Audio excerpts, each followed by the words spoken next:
এই দিল্লি পুলিশ যখন ককরোচ জনতা পার্টি এবং স্টুডেন্টরা শান্তিপূর্ণ আন্দোলন করেছিল তাদের গায়ে একটাও হাত দেয়নি, চুপচাপ দাঁড়িয়েছিল তারা লাঠি নিয়ে। দেখুন, কিন্তু যখন পরিবেশ অশান্ত হলো, গাড়ি ভাঙচুর করা হলো, পুলিশদের ঘুরে মারধর করা হলো, যখন এতটাই ভায়োলেন্স হয়ে গেল যে পরিবেশ এতটাই অশান্ত হয়ে গেল যে সেখানে কন্ট্রোল করা যাচ্ছিল না, গাড়িকে ভাঙচুর করছে, আগুন লাগিয়ে দিচ্ছে, পাথর ছুঁড়ছে, তখন তারা এই পদক্ষেপ নিতে বাধ্য হলো। কারণ এত বড় ক্রাউডকে সামলানো এত সহজ কথা না, ঘরে বসে বসে ভিডিও বানানো আর সেইখানে প্রশাসনের দায়িত্বে থেকে এত বড় ভিড় সামলানো একই জিনিস না। পুলিশ কিন্তু প্রথমেই তাহলে পদক্ষেপ নিতে পারতো আপনার কথা অনুযায়ী স্টুডেন্টদের, না তারা নেয়নি।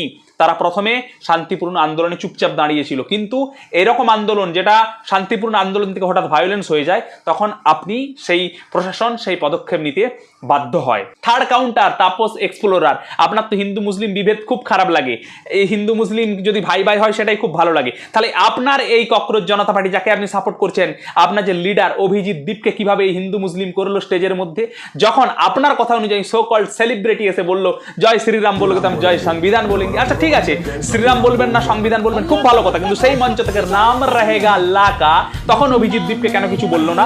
তখন কেন আপনার সো কল্ড ওই যে সেলিব্রিটি সে বললো না যে না এখানেও আল্লাহ কা নাম নয় সংবিধান থাকবে? তখন তো বলা উচিত ছিল মানে শ্রীরামের নাম থাকবে না কিন্তু আল্লাহর নাম থাকবে।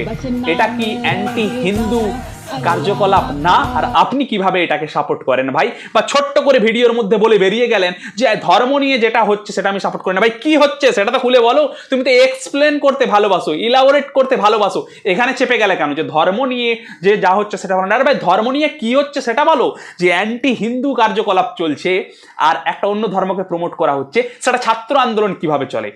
নাম রহেগা আল্লাহ কা এই কথার অর্থ বা ভূমিকা ছাত্র আন্দোলনে কি? তাপস এক্সপ্লোরার, যেখানে সীতার নামে অপবাদ দেওয়া হয় সেটা ছাত্র আন্দোলনে কি ভূমিকা রাখে তাপস এক্সপ্লোরার?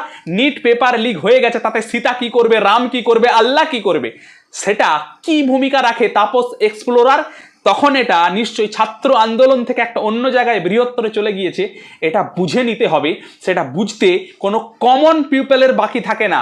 যদি মাথায় কোনো প্রবলেম থাকে বা কোনো এজেন্ডা থাকে, অসুস্থ মানুষ হয়, তার বুঝতে অসুবিধে হতে পারে। এবার আপনারা কোন ক্যাটাগরিতে পড়ছেন, যারা যারা করছেন বা যিনি যিনি করছেন, সেটা ভেবে নেওয়া উচিত।